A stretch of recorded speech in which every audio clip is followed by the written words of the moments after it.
So మొత్తానికి తెలంగాణ రాష్ట్రంలో రేపటి నుంచి మళ్ళొకసారి సర్వే నిర్వహణ జరగబోతుంది. దయచేసి పాల్గొనటువంటి వాళ్ళు ఎవరైతే ఉన్నారో ప్రజలారా ఖచ్చితంగా సర్వేలో పాల్గొనండి.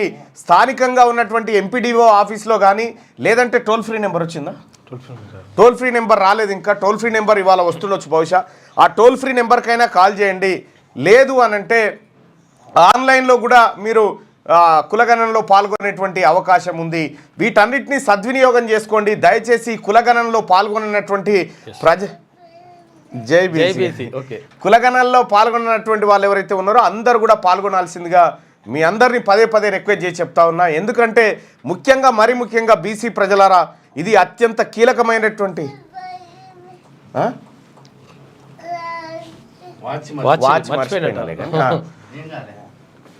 అయితే ఈ కులగణన అనేది అత్యంత కీలకమైనటువంటి అంశం సోదరులారా. దీన్ని ఖచ్చితంగా మనమందరం సద్వినియోగం చేసుకోవాలి.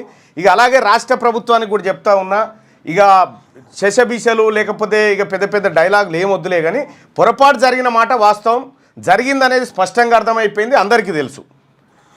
ఛాలెంజులు ప్రతి ఛాలెంజులు ఇసురుకుంటే ఇక్కడ పబ్లిక్ ఆగమవుతారు.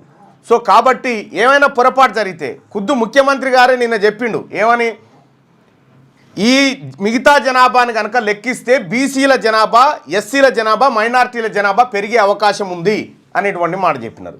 సరే ఎంత పెరుగుతుంది, ఏ మేరకు పెరుగుతుంది అనేది సో కులగణన అయిపోయిన తర్వాత చూసేటువంటి ప్రయత్నం చేద్దాం. ఆ నివేదిక బయటకు వచ్చిన తర్వాత ఇక్కడ మనం 2-3 విషయాలు కీలకంగా మాట్లాడుకోవాల్సినటువంటి అంశాలు ఉన్నాయి. ఒకటి, కులగణన నివేదిక ఏ గ్రామంలో, ఏ వార్డులో, ఏ మున్సిపల్ వార్డులో ఎంతమంది పలానా కులానికి సంబంధించినటువంటి వాళ్ళు ఉన్నారనేటువంటి లెక్క పక్కాగా గ్రామ పంచాయతీల దగ్గర పెట్టాలా. అలాగే ఆ మండల కేంద్రంలో మండలానికి సంబంధించిన లెక్క పెట్టాలి, జిల్లా కేంద్రంలో జిల్లాకు సంబంధించినటువంటి లెక్క పెట్టాలి. అప్పుడు ఆ గ్రామంలో జరిగినటువంటి కులగణన సర్వేలో వాళ్ళ వివరాలు ఎంట్రీ అయినా కాలేదా అనేది తెలుస్తుంది. ఇక 3వ అంశం ఏంటంటే ఇంకా పారదర్శకంగా జరగాలి అనంటే ఎవరైతే కులగణన చేసుకోలేదో ఆ కులగణన చేసుకోనటువంటి వాళ్ళ వివరాలను ఎట్లాగో మనం కోడింగ్ చేసినాం కదా, ఏది ఇండ్లన్నిటినీ బిడ్డ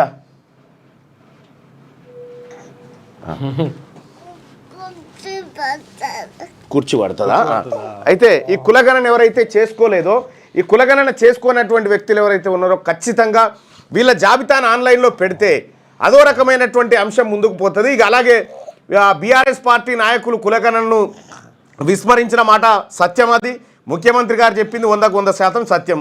కేసీఆర్ కులగణనలో పాల్గొనలేదు, కేటీ రామారావు పాల్గొనలేదు, హరీష్ రావు గారు పాల్గొన్నారో లేదో తెలియదు, పల్లా రాజేశ్వర రెడ్డి గారు పాల్గొనలేదు. వీళ్ళు ఎవరు కూడా కులగణనలో పాల్గొనలేదు. దయచేసి ప్రజలారా కులగణనలో పాల్గొనండి. నిన్న మళ్ళీ డ్రైవ్ నిర్వహించి మళ్ళీ చేపడితే మళ్ళీ కదే మా గల్లీకి రాలే, మా వాడకట్టుకు రాలే, మా సర్వేనే కాలేదని చెప్పి మెజారిటీ ప్రజలు చెప్తా ఉన్నారు. నాకు తెలిసేది 3.1% కాదు, ఎక్కువ పర్సెంట్ మోతాదులో సర్వే జరగకుండా ఉన్నటువంటి పరిస్థితి చూస్తూ ఉన్నాం. అందుకోసమే ప్రజలందరూ కూడా ఈ సర్వేలో పాల్గొని ఈ సర్వేకి సంబంధించినటువంటి ఉండే కదన్నా,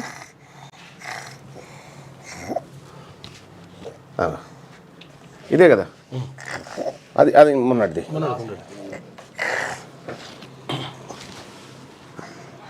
సర్వే జరగనటువంటి అంశాలు చాలా ఉన్నాయి. కాబట్టి ఇప్పటికైనా ఏమైనా పొరపాటు జరిగితే సరిదిద్దుకునే అవకాశం ఉంది. శశబిశలకు పోవడానికి ఇటు మేము సిద్ధంగా లేము, బీసీ వర్గాలం, ప్రభుత్వం కూడా సిద్ధంగా ఉండాల్సినటువంటి అవసరం లేదు.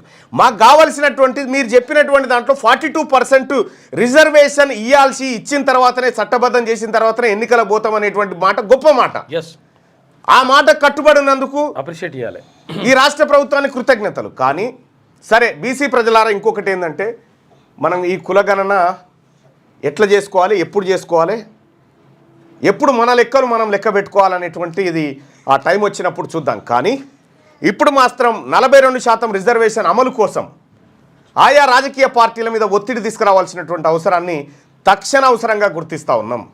అలాగే ఓవైపు కులగణన సంపూర్ణంగా పూర్తి చేసి ఆ నివేదికను ప్రతి గ్రామ పంచాయతీ దగ్గర గ్రామంలో ఉన్నటువంటి వివరాలను నమోదు చేస్తూ కూర్చోబెట్టడం నమోదు చేస్తూ మనమంతా ఉద్యమ బాట పట్టాల్సిందిగా ప్రజలకు పిలుపునిస్తేనే ప్రభుత్వానికి ఓవైపు ఈ కార్యక్రమాలు పూర్తి చేయడానికి సహకరించాల్సినటువంటి అవసరం కూడా మనకే ఉంది. ఎందుకంటే ఇది మన జాతుల లెక్క, ఇది మన తలరాతను మార్చేటువంటి లెక్క కాబట్టి రైట్గా అదొక అంశం. లైక్ చేయండి.